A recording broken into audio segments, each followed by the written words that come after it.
Et pour finir, suite à la dissolution des conseils communaux, les autorités de la transition ont entamé la nomination des membres des délégations spéciales sur l'étendue du territoire national par série d'arrêtés signés par le ministre de l'Administration du territoire et de la décentralisation. L'identité de ces nouveaux dirigeants locaux tombe au compte-gouttes. Pour justifier cette désignation, le général Ibrahima Khalil Condé invoque le code révisé des collectivités, mais certains partis politiques déplorent cette décision et dénonce un acte illégal et illégitime. Et enfin, l'émissaire des Nations Unies pour la Libye jette l'éponge.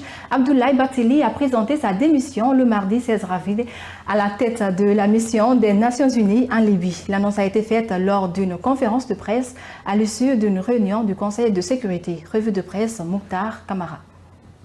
Les délégations spéciales de la discorde, titre dans ces colonnes le journal L'Aigle Info, contre la volonté des forces vives de Guinée qui ont en leur sein les trois grandes formations politiques du pays, le RPG Arc-en-Ciel, l'UFDG et l'UFR, le ministre de l'Administration du territoire et de la décentralisation, le général de 2e section, Ibrahima Khalil Condé, à travers des arrêtés a procédé à la nomination des membres des délégations spéciales dans les communes urbaines et rurales sur l'ensemble du territoire national. Si la nomination des délégations spéciales a été digérée par certaines formations politiques. Par contre, la présidente du Front pour l'Alliance nationale et ancienne ministre des Affaires étrangères, Dr Makale Camara, déplore une sous-représentativité des femmes. Elle pense que les dirigeants guinéens n'ont jamais donné la priorité aux femmes. Soutient le journal.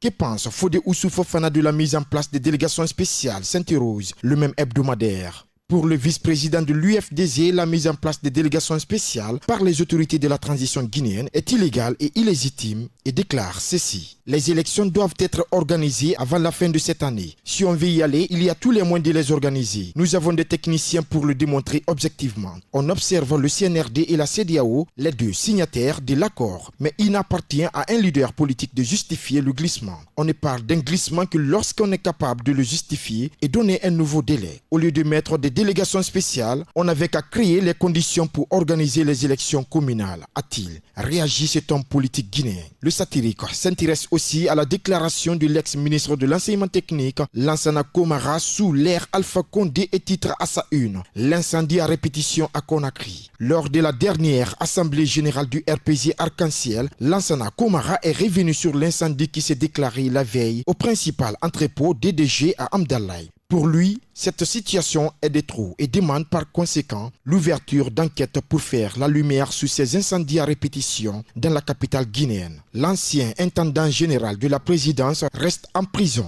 barre l'Aigle Info en haut de sa tribune. Les avocats et proches des cabinets Silla alias Bill Gates ont sauté de joie le mardi 16 avril dernier en apprenant que la chambre de contrôle de l'instruction de la CRIEF a rendu une ordonnance de mise en liberté immédiate en faveur du patron du groupe Dioma. Mais c'était compté sans le procureur spécial de la CRIEF, Ali Touré, qui a choisi une nouvelle fois d'introduire à la Cour suprême un pourvoi en cassation. La Chambre de contrôle de l'instruction a relevé dans sa décision que le parquet spécial n'a pas réagi par rapport aux 17 mois de détention de l'ancien intendant de la présidence, estimant que cette période dépasse la durée maximum de détention provisoire prévue par l'article 236 du Code de procédure pénale. Égrène le journal. Parlant du procès des événements du 28 septembre, l'hebdomadaire est revenu sur la confrontation entre prévenus à la barre. Pendant la phase de confrontation débutée le 15 avril dernier, l'honneur est revenu à l'ancien président de la transition, le capitaine Moussa Dadis Camara, d'ouvrir le bal de confrontation avec deux de ses co-accusés et anciens proches collaborateurs, à savoir Aboubakar Sidiki Diakité, alias Toumba, et Marcel Guilavogui. Les questions posées par le ministère public et les avocats de la partie civile étaient axées sur la gestion du régiment, la garde présidentielle des militaires au stade, les recrues de Kaléa, le traitement infligé aux leaders politiques. Selon Maître Zokami Haba, avocat de Moussa Dadis Camara, ces points de confrontation doivent donner à l'audience et accusent le tribunal de ne pas avoir compris cela lorsque la partie civile a eu la parole, rapporte l'Aigle Info. L'émissaire des Nations Unies pour la Libye démissionne face au manque d'espoir politique, rappelle notre confrère qui pense que la situation libyenne reste critique depuis des mois.